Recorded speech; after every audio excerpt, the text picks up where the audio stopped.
Ternyata Om Deddy tidak smart, gampang dikibuli Anies si tukang getar. Haduh. Beberapa hari kemarin Deddy Corbuzier melakukan podcast bersama Anies di tengah-tengah pandemi COVID. Mereka sepertinya puas sekali menertawakan dan mengejek-ngejek pemerintah pusat melalui Jokowi ingin melakukan rapid test. Si Om pun mentah-mentah ketipu oleh si ahli tata kota mengenai swab test yang laboratoriumnya kabarnya lagi dibuat, yang pendengarnya katanya smart people. Kok bisa ketipu abis sama Dumbest Leader? Ternyata gak harus smart untuk didengar oleh smart people. Berkata-kata dulu, bekerja nanti saja. Sebagai mantan mentalis, sungguh Om Deddy terjebak habis di dalam derasnya dan mulusnya kata-kata yang menggetarkan itu. Tetapi yang menggetarkan tidak selalu bikin tegang, malah bikin lemes. Gini saja, saya bukannya menganggap rendah Anies, tetapi Anies sudah begitu rendah, janji pilkadanya tidak ada satupun yang beres. Lah ini bikin laboratorium yang katanya modern. Kalau nanti nggak jadi ya jangan salahin pemerintah pusat lagi. Kalaupun nanti jadi jangan ngaku-ngaku punyanya orang lain dong. Dari podcast yang sudah ditonton oleh jutaan orang di YouTube, jujur saja baru kali ini saya melihat seorang Deddy yang barusan pindah agama ini ketipu abis. Biasanya dia yang menguasai lapangan dan menguasai lawan bicara. Dari pandangan saya hanya ada dua orang yang bisa mengalahkan Om Deddy. Yang pertama adalah Gus Miftah. Kalau ini kita tidak usah banyak komentar. Gus Miftah adalah seorang agamawan dan juga sekaligus influencer publik. Orang ini mantap di dalam penjelasan tentang agamanya. Untuk hal ini saya angkat topik dengan Gus Miftah yang bisa membuat Om Deddy terpana dan terpukau. Ini pengaruh positif. Yang kedua adalah Wan Getar alias Anies. Kalau ini kita sudah tidak perlu pertanyakan lagi. Dia ahli di dalam menata kata. Seharusnya Om Deddy dengan kepala pelontos ini, fakta loh, memiliki daya analisis yang sangat kuat. Bahkan sudah berbulan-bulan berbicara dengan Gus Miftah, dia baru mengambil keputusan untuk mu'alaf. Ini tandanya bahwa si Om yang ototnya gede dan nyaris ribut sama Muhammad Fattah ini, otaknya kritis, tajam, dan analisis banget.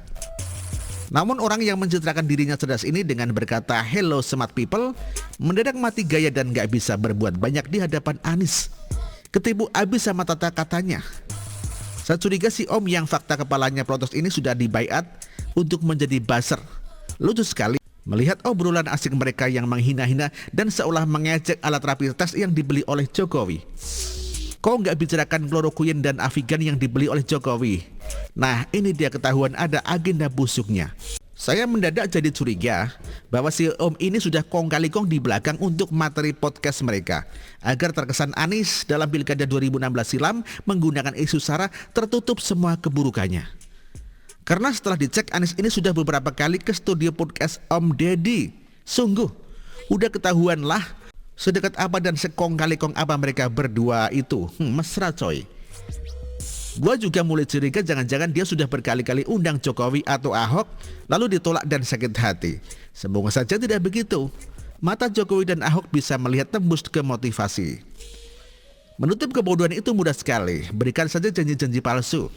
Anies di dalam podcastnya yang tidak akan saya share di sini membual bahwa dia sudah mengajak banyak orang kaya dan orang mampu untuk membangun laboratorium tes swab yang canggih di Jakarta.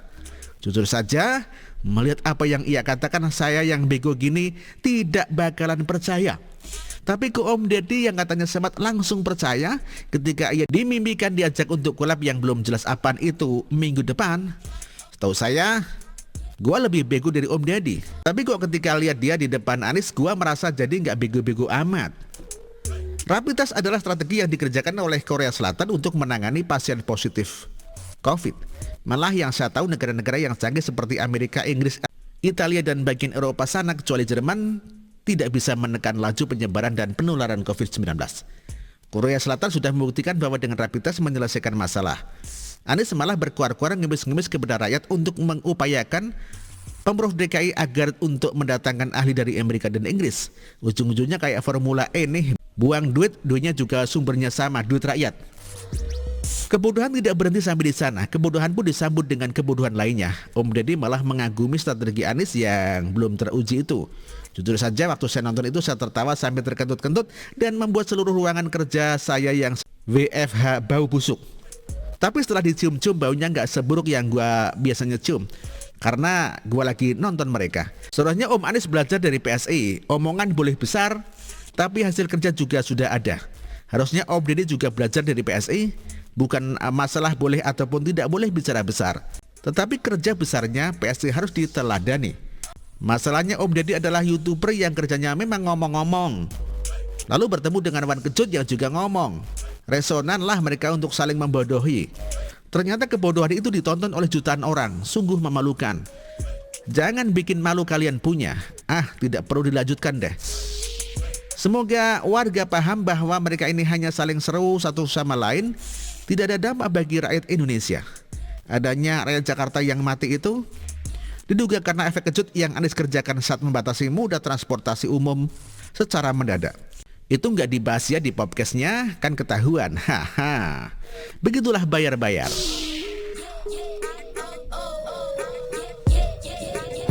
Artikel ini ditulis oleh Manuel Mawenggang dan dikutip dari siwo.com. Terima kasih.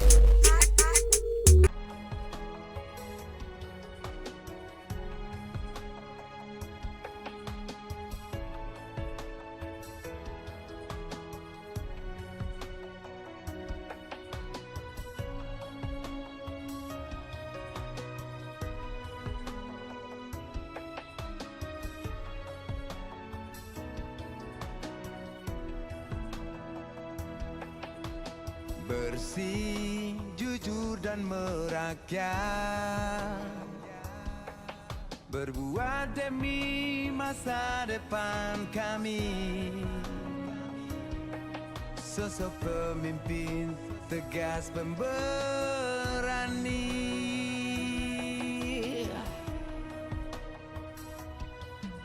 Kamu tidak tergantikan, terbukti baktimu untuk negara Indonesia Timur bersuara.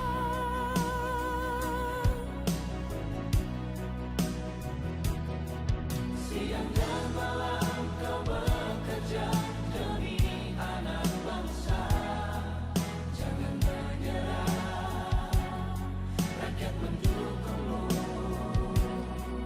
Bekerja nyata dan membangun tanpa kenal lelah.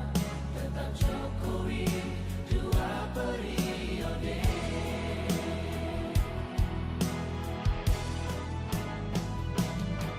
Ayo Jokowi, rakyat mencintaimu.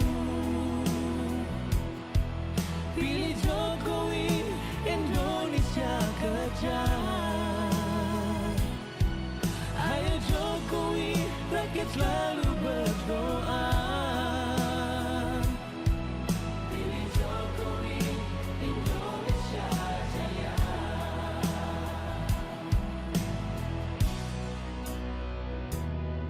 Siang dan malam kau bekerja demi anak bangsa. Jangan menyerah, rakyat mendukungmu. Bekerja nyata dan membangun tanpa kenal lelah. Tetap Jokowi 2 periode. Dulu Maluku Utara dianaktirikan. Dengan adanya Jokowi bekerja untuk membangun dan terus membangun. Sekarang kami Maluku Utara sudah menjadi anak sungguhan yang selalu diperhatikan. Jokowi, rakyat membutuhkanmu. Ayo Jokowi, rakyat mencintaimu. Pilih Jokowi, Indonesia kerja. Ayo Jokowi, rakyat selalu